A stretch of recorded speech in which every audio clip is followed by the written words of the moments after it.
Hi, everyone. I'm Tom Shaughnessy. Welcome to Disruptors by Delphi, an invite-only 12-guest per-year seminar series where we host the brightest minds in crypto, not only to educate the Delphi team, but to share the guest vision and knowledge for the entire space. Today, we're thrilled to host Zaki Manian, founder of iqlusion, for our 5th episode. Cosmos started in the 2014 era as a project for reimagining how blockchains were designed. Its core ethos, application-specific blockchains, are potentially an end state for dApps. This led to technology with a deep focus on fault isolation, interchain security, and modularity. As a key ecosystem thriving without its founder present aside from Bitcoin, Cosmos' extraordinarily decentralized system is now poised for potentially rapid growth. In this session, Zaki will dive into why Cosmos is on the cusp of truly becoming the Internet of blockchains. This is also the first time we're hosting Disruptors live for our members and the public, who will get a chance to participate in Q&A at the end of the presentation. With that, let's dive into Disruptors, episode 5. Awesome. I'm Zaki Manian. I have been involved in the Cosmos project since its inception. I'm going to tell, Cosmos is an interesting project, I think, for a lot of people. In the sense, for many people who are in blockchains, it's kind of always been there. You've always had, since 2019, there's been an Atom token. People have been talking about Cosmos since 2017. It's been part of the ethos for a very long time, but it has neither sort of ascended to ubiquity nor collapsed into irrelevance for all of this time. And I think a lot of people who are in the blockchain space kind of don't have a lot of context on the project. We haven't told the whole story for a very long time.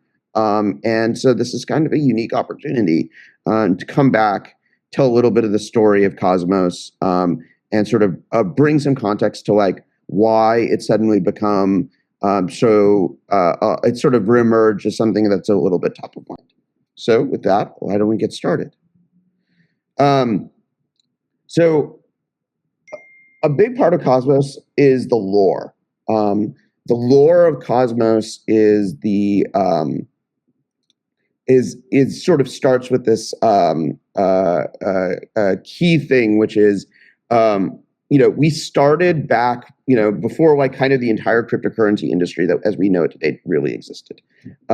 So I kind of like to point people to this like underfollowed YouTube account and the this underfollowed Twitter account that contains like a lot of the history of cryptocurrency. We had this little conference in an office park in Mountain View back in 2015. Vitalik flew in. Vitalik brought Vlad with him. Vlad brought Ethan with him. Jay and Ethan met for the first time at this conference. Probably the first time Vitalik really encountered like the idea of doing BFT-based proof of stake. Up until that time, basically, and Jay sort of talking about taking classical consensus research and applying it to the idea of proof of stake. There was never any real discussion of doing proof of stake in this way. So I guess again, like kind of Cosmos is an old project. It's best thought of as like a peer project to Ethereum. Rather than an Ethereum killer or sort of like one of the projects that sort of spun up in 2017 and 2018 after the sort of product market fit of Ethereum. It was really started in 2014. So Jay Kwan originally came up with the idea for Tendermint, which was basically the idea that, at the time kind of the mental model was, okay, there'd been all of this academic research into distributed consensus, but nothing had taken off. Proof of work, Bitcoin was the first thing that ever took off. But Jay really had this like vision that like we could take we could like synthesize these two knowledge bases, that we could synthesize classical BFT, academic BFT research with the sort of insights and system architecture of Bitcoin and produce something that was really valuable. And so basically the idea that we see in Cosmos today, like the core ideas that Jay had at the time, is one, sort of this robust BFT, classical BFT, instant finality, based consensus system. And then also the idea of on-chain light clients. So like that there would be light clients between the chains that would allow the chains to send messages between each other. The thing that is probably most powerful about this whole Cosmos thing. So that was like the first piece, like the original Jaquan vision. But Jay really needed help to turn this vision into a reality. And so at that conference that Jay and Ethan met each other at this conference that we organized. And I was friends with Jay at the time, which is how Jay came to that conference. And Ethan was friends with Vlad from college, Vlad Zamfir from, OG Ethereum stuff. And that connection became like the first person who was really willing to put in the work to turn Jay's ideas into production quality software. And like Ethan really built this whole philosophy of like safety critical software design that what allowed Tendermint to become the like super robust system that it is today. And at the time, I was talking to like everyone who was building a next generation blockchain system. I don't know, there was this like in California, in the Bay Area, at the time in the Silicon Valley, there was this like a bunch of people who kind of had a hobby ideas of next generation blockchain. So like Arthur Brightman was here, Martin Kopelman was here. We all kind of would hang out on the weekends and talk.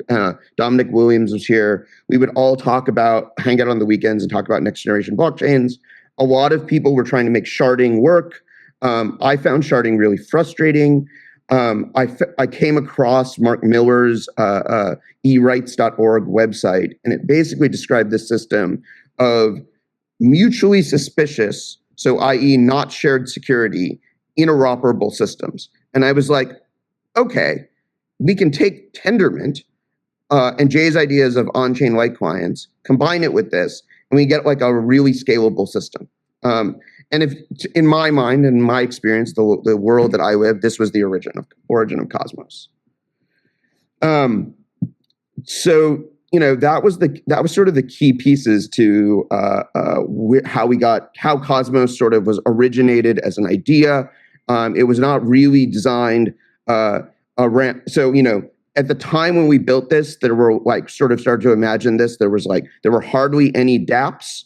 The entire sort of dApp ecosystem that we imagined didn't really exist.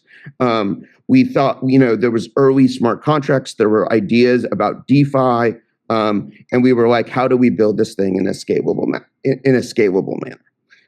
So what we did is we ended up pioneering a lot of the ideas that became mainstream in cryptocurrency.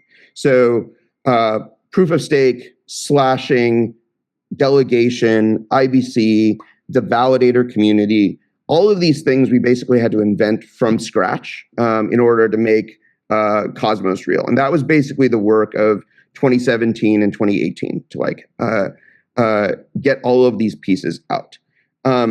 Even though we invented a lot of this stuff, you see that like lots of other teams ended up, at least in the short run, becoming sort of more well-known for a lot of these ideas. Because we never really had a robust business and development and marketing effort that like other ecosystems really drove. Instead, we were always sort of this like principles first ecosystem. The other thing that has been a challenge for Cosmos is that our like founder, Jay, has largely retreated from the ecosystem and like sort of isn't really involved in any aspect of Cosmos anymore. One of the tests of decentralization is like what happens if the founder just sort of like moves to the Bahamas and like abandons the project, does it continue? And Cosmos has succeeded in the absence of Jay, and like largely and like continues to thrive as a development ecosystem. There are probably there are 30 or 40 entities that like work on core Cosmos software. It is this extremely decentralized system. There is generally no one to talk to when you're like, I would like to talk to Cosmos. You instead find that you have to talk to a bunch of random people who have different sort of networks and access to people. And then we all hang out in Telegram chats and Slacks and Signal groups and work on this. So why is Cosmos still relevant? Why do you have protocols that are like sort of top tier protocols like DYDX sort of adopting the Cosmos software, like 8 years after we started this project? And one of the things that we did is we relentlessly focused on differentiation. So the kind of standard thing was, okay, we've seen Ethereum, we've seen this like giant developer community of dApp builders who like build smart contracts and front ends and build their protocols and their communities around this. And basically everyone else decided, let's just do that. And like our value accrual story for investors is going to be the frat protocol thesis. Which is basically, you have some underlying network token, you have applications on top of that network token, value accrues from those applications to that network token, and like your path to success is to like recreate the sort of explosion of developer interest that Ethereum did, and has subsequently been followed up by sort of Solana and various other application platforms. Cosmos has always believed that like the end state is that you have to give developers sovereignty and control over their applications. That this idea of building on top of a platform that is sort of owned collectively by someone else, that is owned by another set of token holders is not necessarily a long-term thesis. And what we're starting to see is more and more projects also building along that. But that was kind of like the steel manning of like kind of the long-term vision that the Cosmos developer community has always believed in, which is like, okay, like we see the success of all of these platforms, we see their tokens go up, but we honestly don't believe that this is like actually what blockchains look like in the long run, and we're just going to keep building towards that. The other thing that has been really successful for Cosmos is that we released incremental components of the whole vision where each component was a standalone product. So first Tendermint came out, and Tendermint was this system that could generate consensus, and we found early users for Tendermint. Then we built the Cosmos SDK, which was this system that provided proof of stake on top of Tendermint. And so now if you just look at the spinouts of those original products, you have Polygon, this massive multi-billion-dollar economic system, is essentially built on 2018 era Tendermint and Cosmos SDK. That early version of the system has been good enough to like drive like user adoption of hundreds of millions of people on top of Cosmos or on top of into blockchains. Binance and Binance Smart Chain are also users of 2018, 2019 era Cosmos tech. So part of the vision was always, let's build stuff that's relevant because we are building stuff that can be incrementally adopted without having to adopt all of Cosmos as a whole, which took far longer to sort of build out than we ever imagined. The other thing that is somewhat unique about Cosmos is that we decouple the research, implementation, and go-to-market of the things that we build into separate orgs. So what we do when we're, a big part of the way in which we build is this like sort of mentality of, okay, the implementation piece of a piece of software in Cosmos. So like the research piece is like, how do we get Tendermint working at all? How do we improve the performance of Tendermint? How do we get all of these pieces? How do we build proof of stake in a way that supported millions of delegators? All of these pieces of like fundamental research that we do. Then like frequently there are an ever expanding number of implementation orgs that build out the software. But frequently the entity that then does go to market, the classic example of this is, ICF did the so Informal Systems, which is one entity in the Cosmos ecosystem, did the R&D for a lot of the R&D for IBC. The implementation was done at an entity called Interchain Berlin. The go-to-market was fundamentally done by an entirely new project, Osmosis, and this is typical of Cosmos, where teams are able to pick up pieces of technology that like one team has built and do a go-to-market on top of it, and frequently make a lot of money doing so. So these are the sort of incremental pieces of like what is Cosmos. But let's talk about like just sort of like, again, to be more specific, what are the pieces? And I've referred to them before. Tendermint Core is this consensus engine, right? It basically makes blocks. And it is the only block making system that is actually decoupled from applications. So you can actually build arbitrary things on top of it. Everybody else's block making system is like tightly coupled into like their specific blockchain, their specific. Tendermint allows you to build lots of different blockchain designs on top of it. And so you see like this incredible diversity of doing things. We built one application framework for building things on top of Tendermint called the Cosmos SDK. And I think it has like one of the most confusing names. It's basically a toolkit for building proof of stake blockchains. And like one of the things that you get with the Cosmos SDK, so anything that's built on top of Tendermint can theoretically use IBC, but it's a lot of work. You do see in teams like Penumbra and Enoma actually building alternate implementations of the whole IBC stack in Rust to live on top of Tendermint. But it's, the easiest path is just use the Cosmos SDK. It's a block building toolkit. You get all of these outputs of like years of research, like our like very scalable proof of stake system in terms of the number of delegators it supports, and our like sort of our IBC system for bridging between the communicating between blockchains. So the Cosmos stack is Tendermint Core, Cosmos SDK, IBC. IBC is why is IBC an independent piece? Because IBC is being implemented for stacks that are outside of the Cosmos SDK, both things that are based on Tendermint, but it can actually support any sort of fast finality blockchain. There's like a lot of work going in from the composable finance team on near and like Polkadot substrate and substrate support for IBC, so we can like bring all of the substrate stuff into the like wider IBC ecosystem. And so this idea that like you can only do IBC with the Cosmos SDK will slowly fade into irrelevance over time.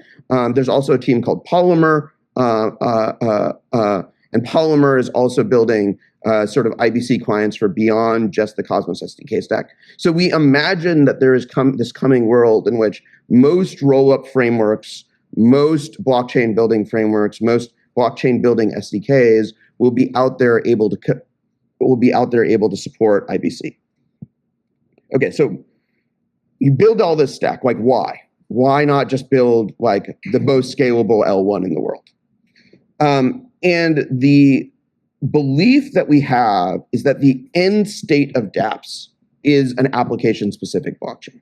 Like that like you start out with smart contracts as your developer toolkit because those are rapid prototyping environments.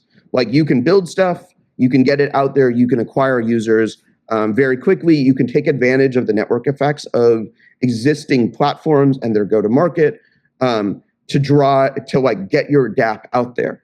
But this does not actually allow you to build like a sort of final end stage application that like competes with centralized apps, both in like the Web 2 space or like cryptocurrency exchanges in the DeFi space. Like what you want to build is a thing that is like a credible competitor, but decentralized for a centralized exchange, for a centralized experience. In order to do that, you need to be able to have full stack customization. You have to be able to customize economics, the software interfaces, the cryptography to your specific use cases.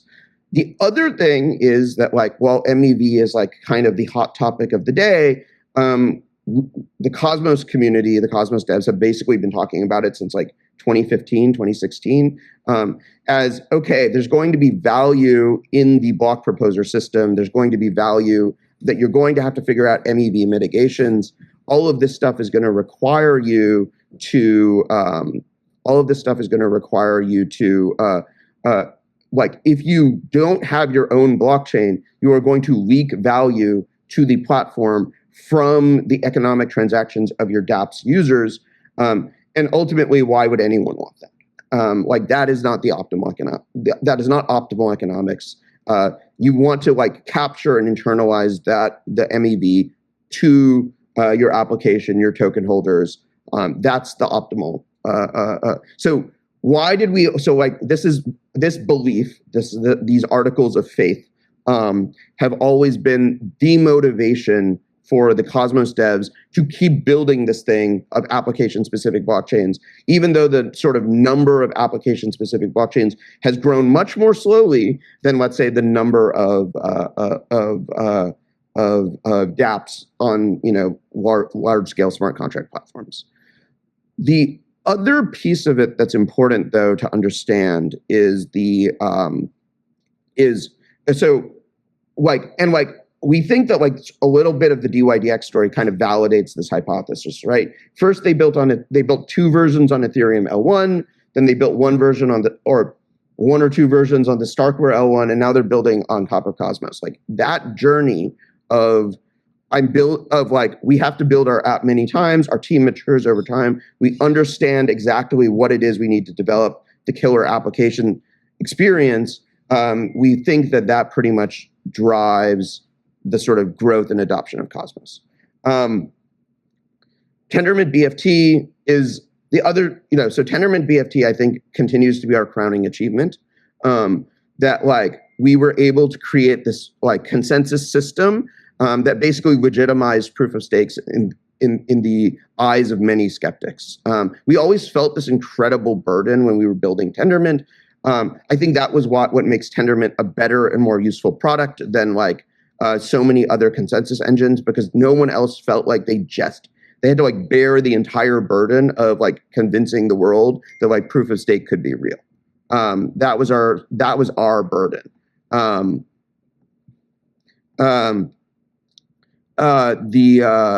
So there's this incredibly rigorous process for developing Tendermint. Okay, so our thesis has always been that like sort of universal adoption of our like application specific blockchain would take time. And it would take time for like that worldview to like sort of populate the world, but it is going relatively well. IBC has been live for about a year. There are $10 billion in IBC connected chains today, 2.5 million IBC transactions in the last 30 days, and $330 million of USD. And like high side, there were billions of dollars being transferred a month, at the sort of peak of the bull market. We largely built IBC for a world that doesn't exist yet. Like the smart contract environment that like really does, like natively does IBC doesn't exist yet. The application-specific blockchain ecosystem is only in its earliest stage. Like IBC continues to be sort of a technology from the future that has sort of been backported to the present. The other thing is that we always saw that like bridges were going to be giant targets for hacks. And so when we saw that bridges, because we believed in this, we made extensive use of formal verification in the development of IBC. And we think this is why so far IBC has remained extremely resilient system. It's also really the first system, so light clients were in like Satoshi, the original Bitcoin white paper, but never actually appeared in widespread use. The Cosmos IBC system is really the first system that took light clients and put large amounts of economic value on top of it, and it continues to be very resistant to compromise. And then like the third thing is like few people appreciate like how much thought we put into regulatory compliance with the design of IBC. we really wanted to make IBC relayers very much like sort of internet service providers and not, really linking the bridging process to the money process. And we've always made bridging permissionless, and we've always made it natively part of the blockchain consensus. So there is no special set of bridge operators. Relayers are not some sort of elected or permissioned role. Anyone can do it. Probably like the final thing, or like another sort of key piece of the vision, is we really think that it's just like insane to imagine a world where the future of finance stops because of a programming error or a hack in like one blockchain. An exploit in one blockchain should not bring down the future of finance. And that is like one of our core sort of beliefs, is that like Cosmos should function if any one chain in Cosmos goes down. We've had chains like Osmosis has halted for a couple of days because of a programming error and an exploit.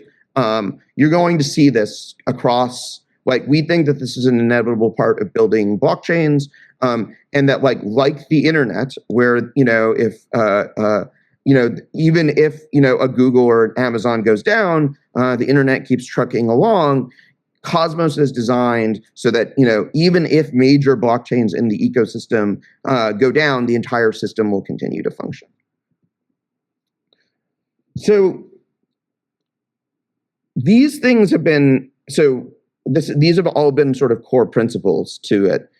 One of the things that we have been trying to figure out then is, how do we bring all of these core principles together to start building something that is more like the user experience of building on top of a traditional L1 design, an Ethereum, a Polygon, or a Solana. And we finally have come up with the system architecture, which is basically what we call interchain security. And it's basically using IBC to horizontally scale Tendermint. Basically, these sort of core Tendermint primitives about staking and slashing, we turn them into IBC messages. So instead of running one Tendermint blockchain off of a staking token and a security token, we can run like a sort of very large number of blockchains. And each one of those blockchains can do different things. So now you retain the property of fault isolation, but you still have this like sort of large scale extensibility, and you don't have to like build a token value, build a validator set, et cetera. People can build on top of Atom. And so this is like this is sort of the sort of core transformation of 2022 and 2023 of the Cosmos ecosystem, is turning Atom and all of the Cosmos chains down to into the sort of core Cosmos application specific blockchains into platforms that can be extended. So the rest of blockchain, has basically sort of started to like embrace like core ideas of Cosmos, and it's sort of come into this like modular thesis. So it's kind of, it's honestly like, again, it's like looping back into the lore of Cosmos and how we all started. So the modular blockchain architecture has become like this very common thing that like large scale entities in blockchain have sort of, and it has become, the Ethereum endgame, right? The Ethereum endgame is we are going to become this surface area for building modular blockchains. There are all going to be all of these L2 toolkits that build on top of Ethereum, ZK EVMs, Fuel, Optimism, Arbitrum, all of these things. This has sort of become the embraced vision. So this is actually where Cosmos started out. Back in 2015, when Jay and Ethan were like, let's do, or back in like 2016, when Jay and Ethan had finally really decided to do a public chain architecture, they really basically wanted to do a rollup centric architecture, but none of the technology was there. We thought it would take a while to come for that, the pieces like data availability sampling and all to come together. But basically the original idea for Cosmos looks a lot like Celestia plus Optimint. That was the original idea. I was the one who was like, this isn't going to work, guys. Like we got to do something in the interim. So we largely like the sort of Cosmos Celestia connection is more than just, oh, we share a bunch of software pieces. And largely the Cosmos Ethereum connection is less like, oh, we are competing ecosystems. We basically all think of this as like a set of convergent components that we expect to sort of become one, like the future of finance all looks like this is all the same thing, basically.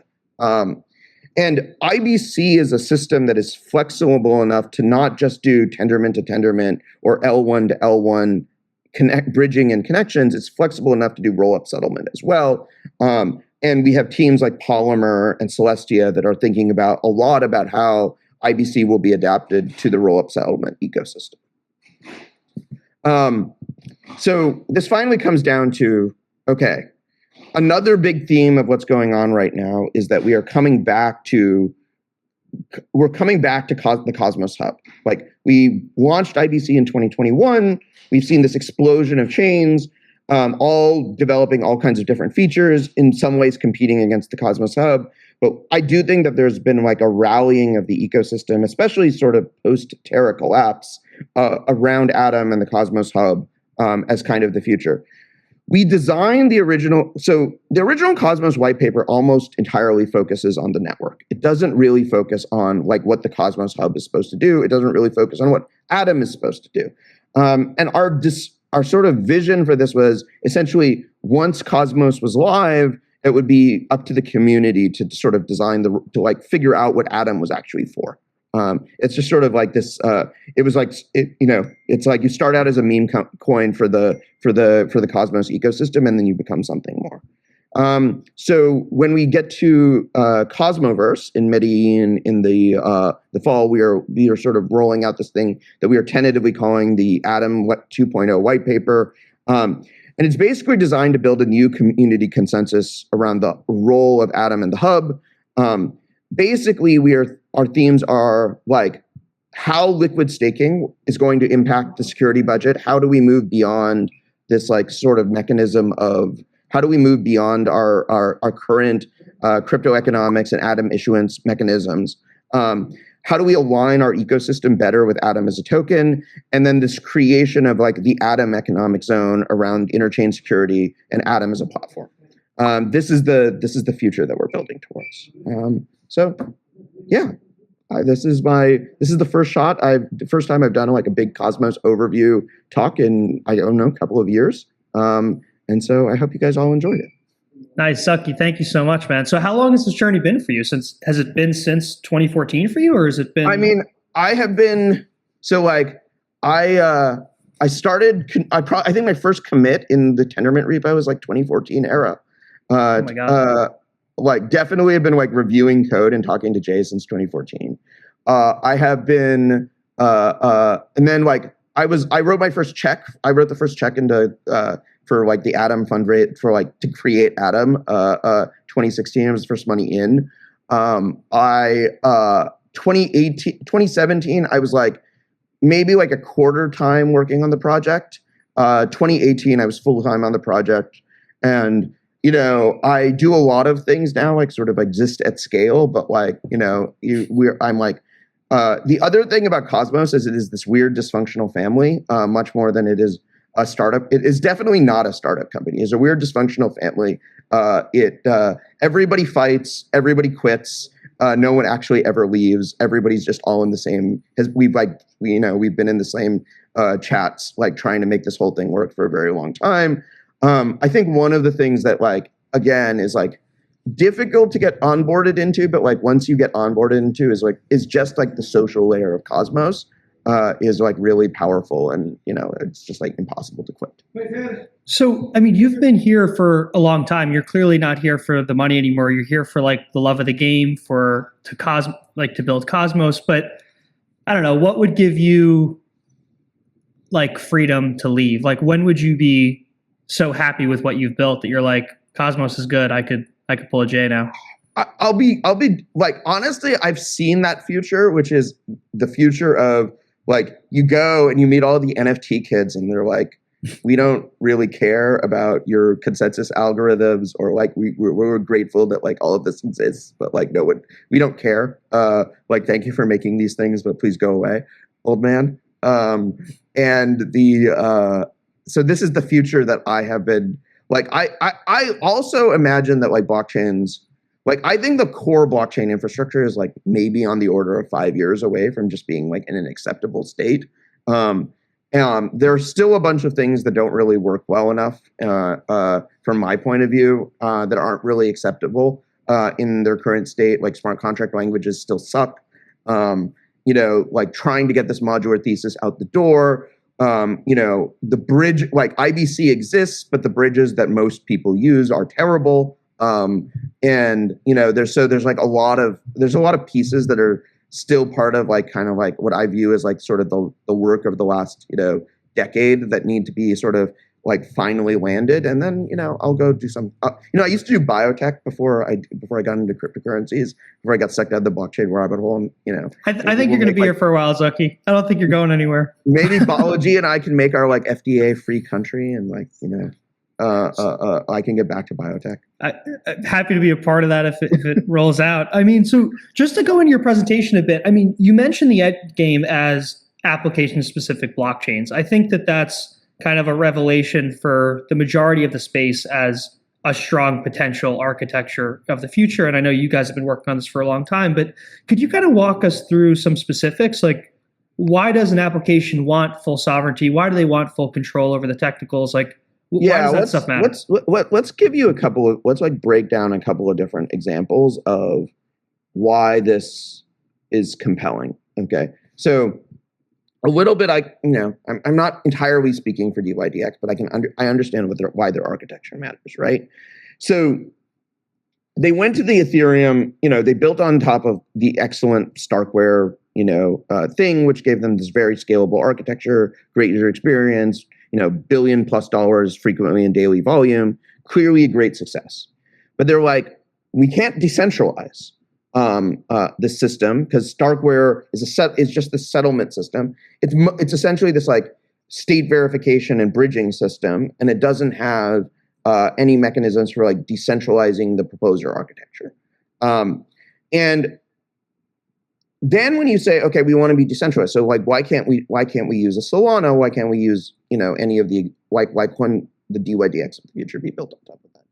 And they realized that they wanted to like actually be able to like reach into the internals of what's happening in every validator and basically say, I don't want to just configure like what happens, like what gets executed on a block after the valid. I want to be able to configure what happens like in the validator's memory, in the validator's like block proposal system. If we can do that, we can build a user experience that is comparable to a centralized exchange, where you actually have users, canceling and making orders and changing prices and all of this stuff, and you're not waiting like multi-second latencies. Like you can actually build this like really compelling, coherent architecture for a system. You also look at like something, so like you can compare Osmosis and Uniswap, right? Uniswap is a pervasive DEX, a huge brand, but it is fundamentally leaking value to Flashbots, to Lido, to the Ethereum, to like Ethereum stakers, to like I mostly live in the world where I just assume the merge has happened, and I like imagine what that world looks like. But but they've leaked like Uniswap has leaked billions in value to the miners, right? And Uni token holders don't get any piece of that, and now you have Uniswap on like numerous blockchains. So they've like adopted this like go everywhere there is a EVM, but now you're just like again distributing value and sharing value with the block producers and the stakers on all of these different chains that Uniswap goes on, and like getting sandwiched is like a core problem, right? But they're dependent on a team that isn't Uniswap to solve it, whereas Osmosis gets to own solving getting sandwiched. They get to sell. They have like many tools. You can yell at people at the social layer. You can sort of condemn block producers who are sandwiching users on Osmosis today. And you can build cryptographic solutions with threshold encryption. You can build like on-chain protocol stuff. We have this whole thing that's coming to Tendermint called ABCI++, which is basically a toolkit for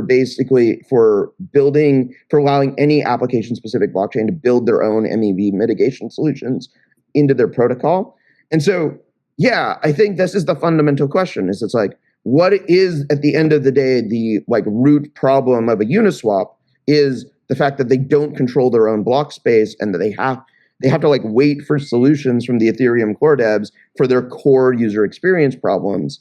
And in the long run, we don't believe anyone will do this. We believe that like, as things become, and the teams that own this now and like steel man the application will have like on edge over the teams that sort of were assuming that someone else would fix this for them.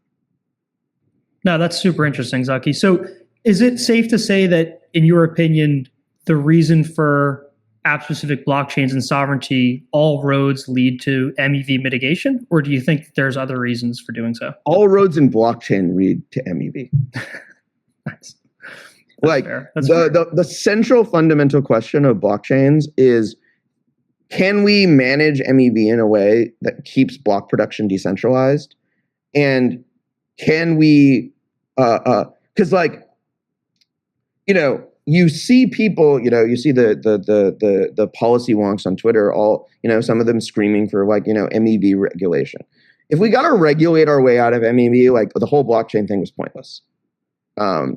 Like to me, like either we build in protocol solutions and like we use cryptography and distributed systems and crypto economic punishments and like incentives, and we can manage the beast that is MEV. And then like what you get something that's amazing, which is fair marketplaces as public goods, which are not a thing that exists before. And then it's all worth it. Like all of this is worth it. If we like all of the speculation, the scams, like, because if at the end of the day, what we have produced is a set of software that produces fair public markets, like this seems like an enormous thing to have built for humanity. Like this is a monumental historical achievement of our space. And if we fail and like, we have to depend on, the SEC to like protect us against the MEV bots, like, like it wasn't any better. We should just all use, we can go back to using the NASDAQ. So up that vein of regulations, you mentioned that there's a component of Cosmos that has some, I mean, at least regulatory like input into your design here. What exactly was that again? Okay, so like let's talk through the like sort of regulatory viewpoint, because all of this stuff has become top of mind. One component of Cosmos is, okay, so you have all of these different interconnected sovereign blockchains. Well, maybe it turns out that complying with all like the Communist Party of China's view of regulations and like the OECD's view of regulations is just impossible. Maybe you can't have one set of neutral regulatory systems that like maybe neutrality is not possible. Maybe neutrality is just too unacceptable to like the governments and the sovereigns of the world. So the Cosmos view of that would be, okay, we can't have neutrality, but we can have interoperability between these sovereign systems. So, if we fundamentally cannot escape the regulatory the sort of regulatory constraints that we live under, and there's no neutral compromise acceptable, so Cosmos has a modality of it. And I don't know, there's this like meme going around right now about like Empire Ethereum and Rebel Ethereum. Cosmos is basically like that should just exist all the time, right? Like you should have these like Rebel blockchains that like run with like anon validators and are doing all kinds of crazy stuff, and then you're going to have blockchains that have where most of the validators are the centralized exchanges or like other known financial entities, and are going to be a lot more conservative.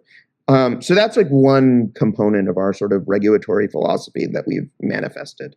The second component of our philosophy that we've manifested is, or the second component of the system is the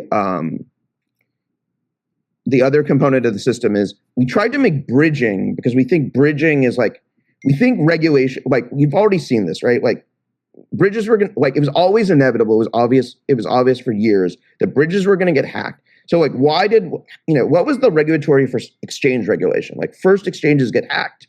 Then it attracts regulators. Then regulators start paying a lot of attention to this thing that keeps losing people a lot of money and also gifts North Korea like large amounts of money, right? So obviously bridges were going to be the place where it tracked.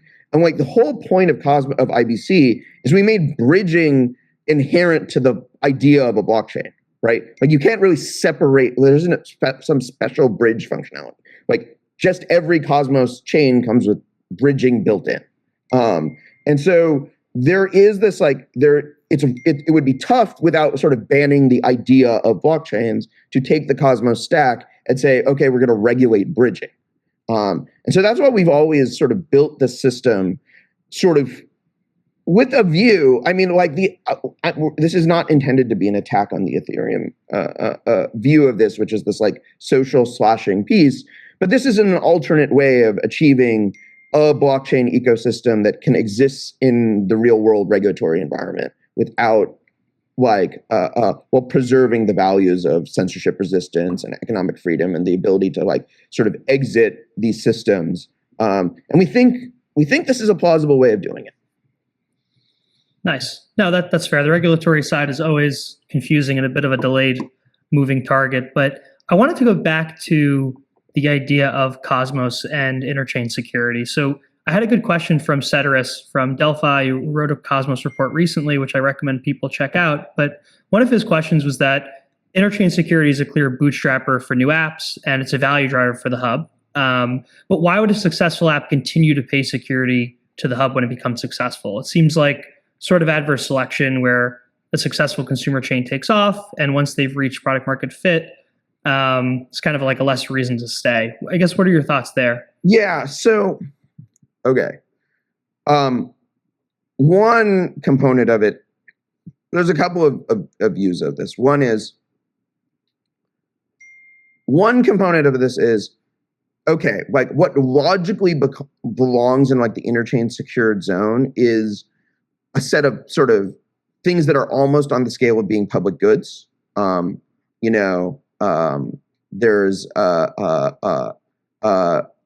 things that are like directly related to like staking, Atom functionality, Atom economics. We have some stuff that's announced like Neutron, and that's out there, and Quicksilver, which are users of interchain security.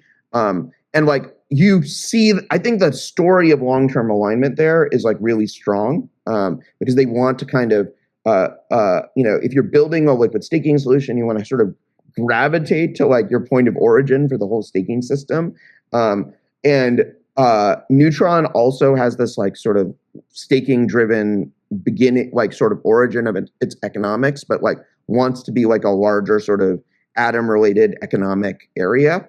And that's sort of what I think of as like the initial set of applications is like being, the other thing though, that is like basically in the sort of economic negotiation between the option to leave, which is well supported within, means that like I think negotiations between decentralized systems are really awkward, and no one really has like a really good understanding of it. But at like there's a lot of incentive in the interchain security system to figure it out, because it's like if you're overcharging an application for like what the Cosmos Hub is providing, like they will leave, and that means that there should be sort of this there should be pricing pressure to prevent adverse selection.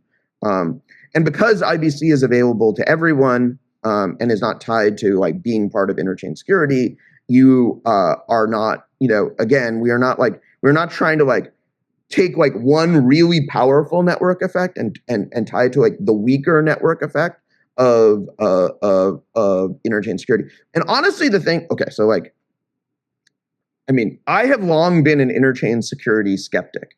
I was like, who's going to use this? Like, does it make any sense?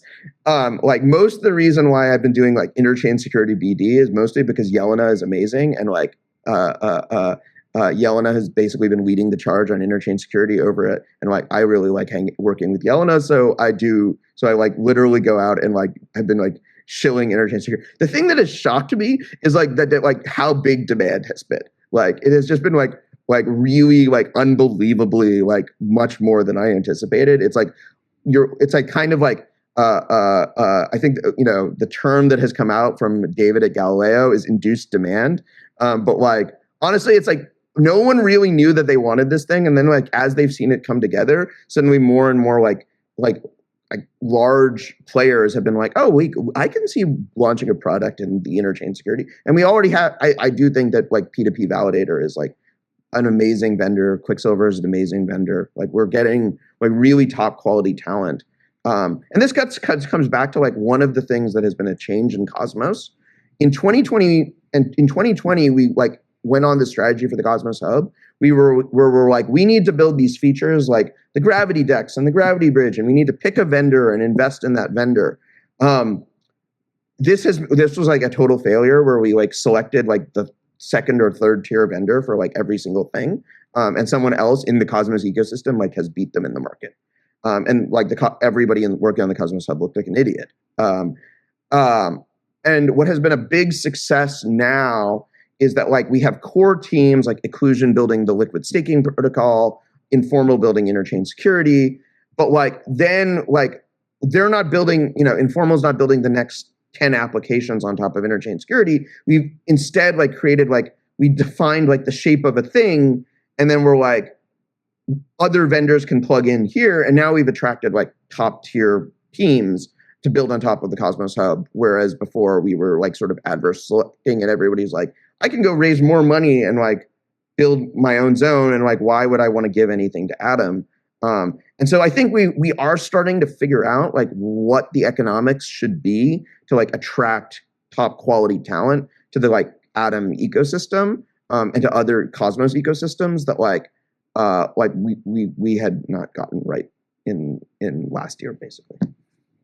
So Zaki, you mentioned earlier that there previously was this invisible value leakage, right? Like all this MEV that Uniswap drives and all this money to the miners and these MEV searchers, et cetera. Like that was previously really unknown, right? Like now we kind of see it, people talk about it, flashbots, people invest in it, et cetera. It's just hard to conceptualize for people what that looks like if Uniswap were built on Cosmos, right? Like obviously yields would go up, there'd be less MEV, but you're also paying for security. So like that's like your issuance is going that way. Like, I don't know. How do you view the consumer perspective of staking for something like a Cosmos-based Uniswap where there isn't that MEV leakage, but they're also paying for security? Well, like the whole yield farming bootstrapping changes. Okay. So, I mean, this is the dream. We'll see if it all, we're trying to put the pieces together. I think you can offset if you like, we think we're able to come up with, we think we're going to be able to come up with an economic construct. Like this is the problem, right? Is like, so the issuance, so it like the, like one fundamental problem, and this is my Cosmoverse, like an encapsulation of my Cosmoverse presentation, like the short version, which is fundamental problem with Atom is like, we intuited the staking versus lending problem, i.e. that like staking has to compete with DeFi yields back in 2016. We built this adaptive issuance system. But now the problem is that when you try to use Atoms in DeFi, your opportunity cost is like a 20% yield over on the Cosmos Hub. And like you're like, and a lot of DeFi is kind of stillborn on Cosmos because it's like competing against these super high yields with the base money. Like the risk-free rate is too high. Right. And so to overcome the risk-free rate being too high, you have things like osmosis, which, printed like this massive amount of tokens to do two things. One is to market IBC, because IBC, it turned out, needed like this huge kick in the pants of like a yield farming craze to like really get off the ground. And then the second problem is you needed to overcome the like adaptive issuance, which was like is going to slow down the growth of liquidity, and they needed to overcome that with this like massive generation of osmosis. We have a couple of things that we think. So one is, Sunny's innovation of superfluid staking and like the ability to sort of share is to have assets that are both providing DeFi liquidity and staked against. So you have like this dual use of the same asset is one potential way in which you can have economic stability with lower inflationary levels. And then the second piece is I think you're going to start, like, we want to really pioneer with the Atom 2.0 white paper, started this idea of capturing some MEV and using it to sort of burn tokens.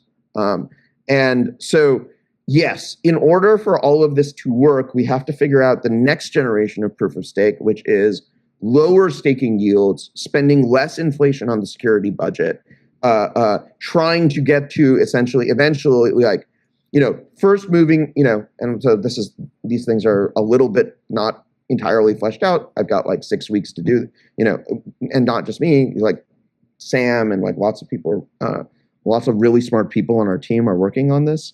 Sam Hart from the ICF, like we're building this whole like kind of new vision for the economics of proof of stake, starting with Atom. That like, I think if we start, now that we know what MEV looks like, we know what liquid staking looks like, that these things are not just like vague concepts that we kind of dreamed of in 2016, we can start modernizing proof of stake tokenomics. And this will create, I think, a much better consumer product. Nice. Yeah, it's going to be a lot of coffee over the next couple of weeks, but excited to see what you guys come up with and the next steps there. And I guess the other, we're kind of working backwards here, but you kind of opened that a lot of the space is kind of culminating around the modular vision, like ETH with rollups, Celestia, take your pick. It's kind of all, we're kind of all moving towards some middle ground here. You guys with interchain security. If Celestia is successful, if ETH with rollups is successful, like where does that leave Cosmos? Or is that too PvP of a question? I'm just trying to like conceptualize the competing it's unclear to me how, like, okay, so I think you like I will describe my like short-term answer, my like long-term answer. My long-term answer is that like ultimately when you get to the full modular vision of these things, like the full form modular vision is tokens are mostly just like sports teams, right? Like it's we own this token with our friends because we want to be part of this community. But like the technical differences between these things and the incremental advantages like matter less. Now, the thing is that it's going to become exponentially harder to launch a new sports team over time. And so, there is this like lock-in effect of like the tokens that can make it to this sort of modular world. And so I do think that there's basically like, it's less PvP and more like, okay, there's like going to be a first, second, and third place finisher across the line for like being like a, the Manchester United or whatever of the 49ers, of like a name brand sports team across the line on the modular of like the post modular world. And it's going to be like really hard and really expensive to launch a new sports team past it. So I mostly think of it that way as kind of like the mechanism.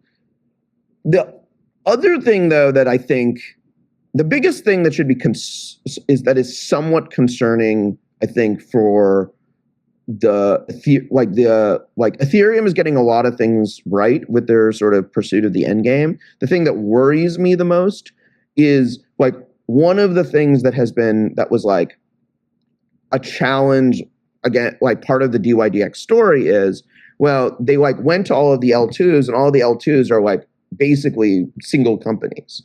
And they're like, this L2, this single company, it's like, when can we like solve our decentralized order book problem? And they're like, yeah, we're probably gonna have to plug Tendermint into our existing software stack like 2 years from now. And they're like, we don't want to wait that long, and why can't we just use Tendermint and IBC now?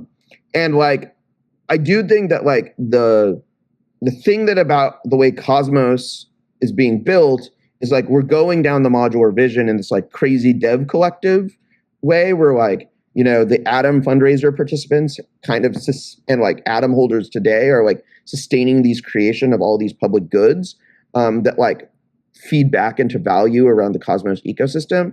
Whereas like somehow there's going to have to be a transition between the current like vendor centric ETH L2 other blockchain toolkit world to like this kind of collective, if we want to like retain the sort of early values of cryptocurrencies in this space. And like it's that's going to be a messy transition.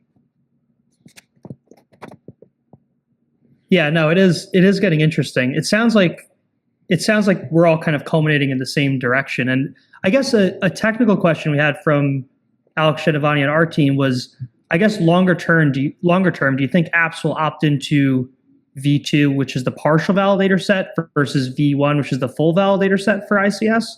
Or yeah, I'm trying to think through that as well, kind of live. So our biggest challenge, I think the biggest challenge with subset security is really that there isn't a one size fits all answer for how to subset things. Another thing that like is it's, you know, again, in the convergent evolution of this stuff is, you know, Sriram Khanna has this project called Eigenlayer over on Ethereum, which is basically interchain security for Ethereum. And like, we're all trying to like figure out I think both the interchain security team and the Eigenlayer team are like trying to figure out this like subset of validators based security. The biggest problem with it is like, you know, the biggest challenge is always like, what do you do if like Binance decides to suddenly join your subset, right? And like, you have like a bunch of little validators in your subset from the Cosmos Hub, and then like one of the, you know, top 10 validators joins, suddenly becomes 90% of the crypto economic security from the Cosmos Hub. How does that map to your validator set? And I think ultimately we're not going to be able to, like, V2 is going to become less of a cookie cutter solution than V1 was. Like, and the like honest answer is that we have so much demand for V1 that like it's like really not on the top of anyone's mind, like how to make V2 work. I kind of like want Sriram to figure out some of this stuff so we can steal it. That's fair. I mean, the thing that I always struggle with Adam was, I mean, not to like beat the horse here, but was just the value accrual side, right? Like but on the flip side of that, it's just incredible how far you guys have come without it. Yeah. But I mean, on the flip side, I mean, you guys have like authentic, philosophically aligned, like a religious following for Cosmos because of its architecture, despite that, which is also the flip side. Yeah, I mean, like let's look at the trajectory. It was, we launched Atom in 2019, did reasonable, it was still the bear market. But then, when as the sort of DeFi summer bull market thing, like the dominant thing in our ecosystem became Terra, right? It became the 800-pound gorilla. It seemed like, and it seemed like, even in the hearts of the faithful were like, are we really going to be able to, is Atom going to stay relevant?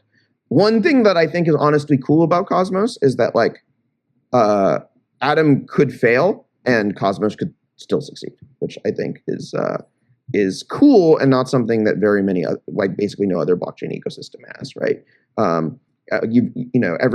Everyone has tied themselves to one token, and it either succeeds or fails, and everyone dies, or everyone lives and dies by that in the community.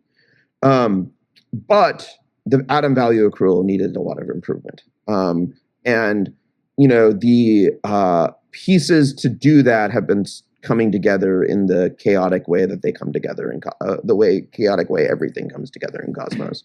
But like, I think like one of the things that is the whole Atom 2.0 like presentation is actually and like the kind of like why I'm doing these kinds of talks again is, and like why there's frankly demand for it, is to like, it's like you have to draw this through line of where did we come from? What work has been going on over the last, year or two? How does that connect to Atom value accrual? And then how does that define the work over the next couple of years to kind of where we think we can really start positioning Atom? And like, Atom is not my only token, right? I built Sommelier. I'm a big contributor to the Agoric ecosystem. Probably have investments in like almost every, at least like a big chunk of different Cosmos chains. Like I wear a lot of hats. I'm like not, trying to be an Atom maxi, but there is a lot of I think the Cosmos ecosystem needs a couple of things. One, it needs like a token where number go up to like really drive the idea. Like ultimately that is a big part of the cryptocurrency adoption cycle. It's like being like, the feedback loop between like the core architecture ideas, the meme, and the token price. Like that's just frankly part of it. Second thing is Atom is still the biggest funder of public goods in the ecosystem.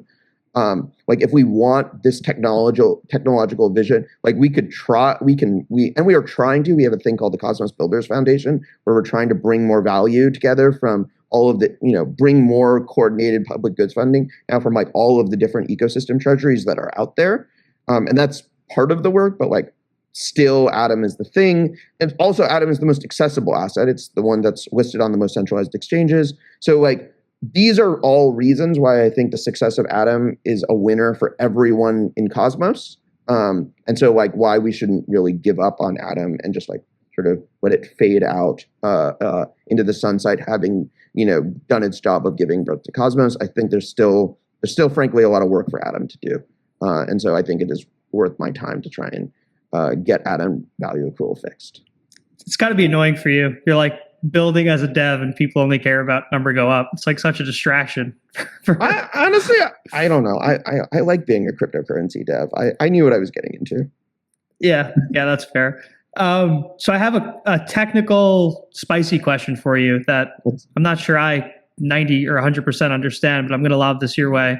So One of the things you mentioned was IBC getting adopted for rollups. I guess the question there becomes, how do you think about cross-chain interactions with fraud proofs? So the synchrony assumptions seem to limit the capabilities of the cross-chain apps. And this is a question from John Gurl, who's on our research side. Yeah. Fraud proofs are a tricky thing. So one thing that Mustafa from the Celestia team, or like Celestia founder, and I kind of both agree on, is it's like really unclear. Okay, so Cosmos' view of rollups is there are just chains and bridges, and that the modular architecture is you are decoupling data availability, execution, and bridges into separate components. The Ethereum rollup vision is very much tied to this idea of data availability and bridging living on the same chain. Maybe, but the Cosmos vision and the Celestia vision is less tied to that. So there's a couple of solutions to the synchrony assumptions. One is you can have like high latency IBC. So IBC, like few people know this because like no one is using this feature, but IBC already has the capability built into the protocol of like a packet processing delay for fraud proofs. Like you can actually right now these are consensus level fraud proofs, but you can actually build you can actually like configure an IBC channel with like some number of block delay between when the packet is received and when it is executed to allow for a fraud. Now, I believe on all operating IBC channels, this value is set to 0, but it does exist. It is a parameter. And so one could imagine a future in which we want to put fraud proofs into our system, and we're going to have like a 30-minute delay or something on IBC channels. But maybe the answer is more that fraud proofs actually, belong more at like the P2P layer of the system, and that like what you actually want is just like a set of validators, et cetera, that like, are signing off on the interchain communication. And like the way you deal with the synchrony assumptions is like they're the ones who get the fraud proofs at the P2P layer. And so like rather than having to push your fraud proofs on chain, you can do, and like P2P layer fraud proofs can be really fast. Like the synchrony windows can be like a minute or two. And so because you don't have to worry about validator censorship, which is what drives up the, so this was a really complicated way of saying, I think the Ethereum community has really tried to, or like Ethereum has really been pushing this like vision of rollups where there's like one way. But like I think the in a world where like the modular architecture is the winning architecture and everything is modular, we're going to see lots of different parameterization of how bridges plug into the modular architecture. And I think IBC can be flexible enough to support that. Nice. No, it'll be interesting to see. And the 30-minute delay sounds like it's a good improvement there. And I guess just thinking through what you've seen from Celestia, what you've seen from ETH's plans, what are you like? Is there anything that you wish you had for Cosmos? I know it's a very different technical architecture, so you can't map one-to-one here. But I don't know. Is there anything that you love that they're doing that you're, I don't know, maybe jealous of or wish Cosmos had? What are things I'm jealous of? The trade-off space between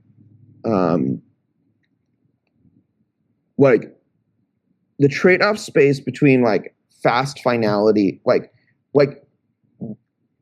I feel like people are only right now rediscovering like things I knew like years ago about the trade-off space between like big validator sets, fast finality, censorship resistance. Like these are all things that like in that like community of people who used to hang out in 2015, 2016, we talked a lot about. And I feel like the wider blockchain, like crypto Twitter is just discovering these ideas, that there's like a lot of trade-offs between them. And I like that like there's some ways in which I like that Ethereum picked like almost exactly the opposite set of trade-offs to Cosmos, where they're like, let's have 500,000 public keys in the validator set. Let's not do instant finality. Let's have this like mechanism by which like if there's censorship or like a big part of the network goes offline, we have built-in recovery.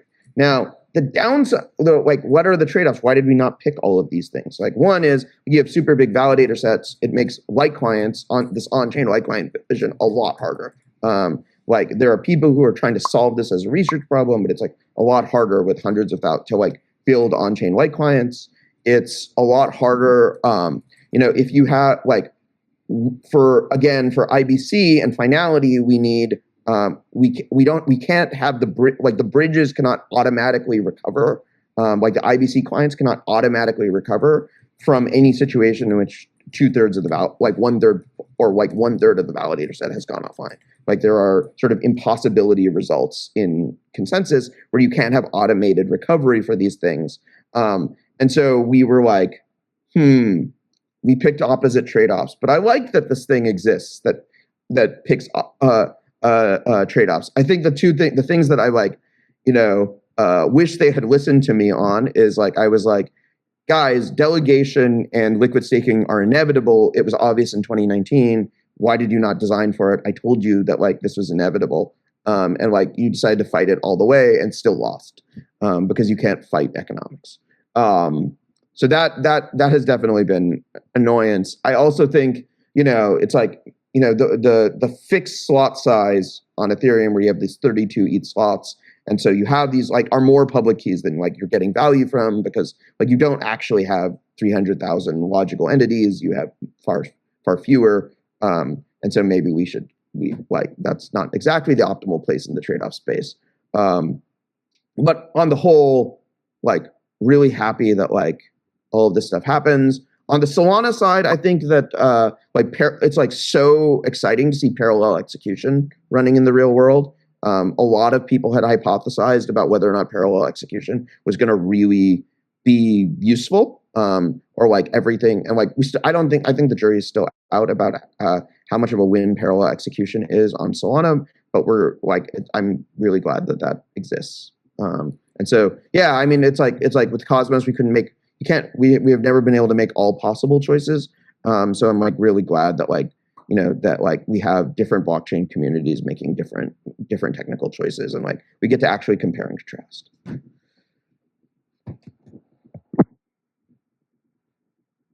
Kind of the good debate around why you guys are where you are and what you're working on. So that's helpful.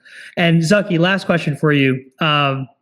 So this comes from Alex Golding on our side. So Misson Labs is integrating Sommelier What do you see as enabling now that you couldn't do previously? And we might need just like a brief intro to Sommelier for those that might not be. Okay, so, well, Sommelier is an on-chain DeFi strategy execution manager.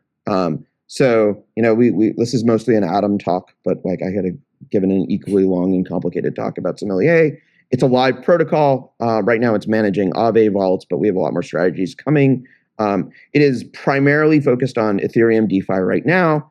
It may end up doing a lot of Cosmos DeFi stuff. One of the things though the way I describe, like I'll just kind of say this is, Tendermint is our baby. I feel like it's my baby in many ways. Or it's like I'm like one of the parents of this child that is Tendermint.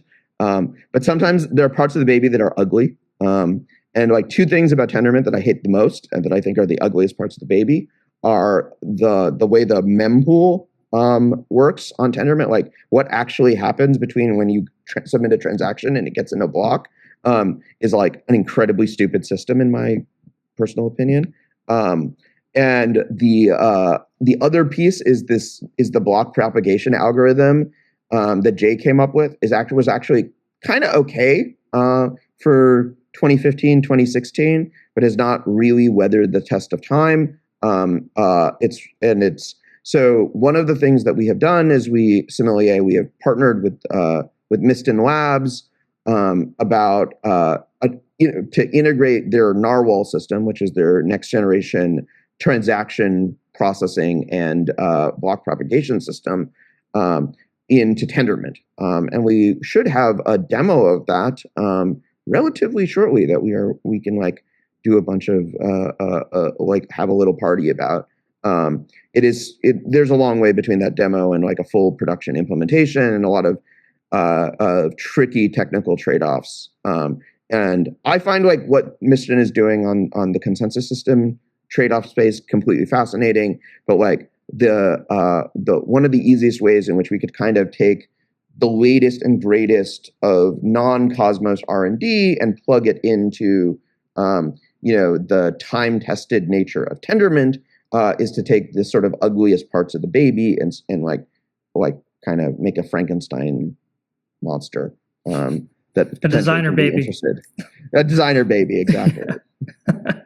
Well, Zaki, we really appreciate you coming on. I mean, this was the first live Disruptors for us. It was a mix of storytelling and then what's new for us is somewhat of a technical Q&A to kind of expand upon your great presentation. So I think everybody appreciates you coming on, sharing your story, and also just getting us more up to speed on everything going on in Cosmos and everything you're doing. Yeah. So I think all of us appreciate your time today.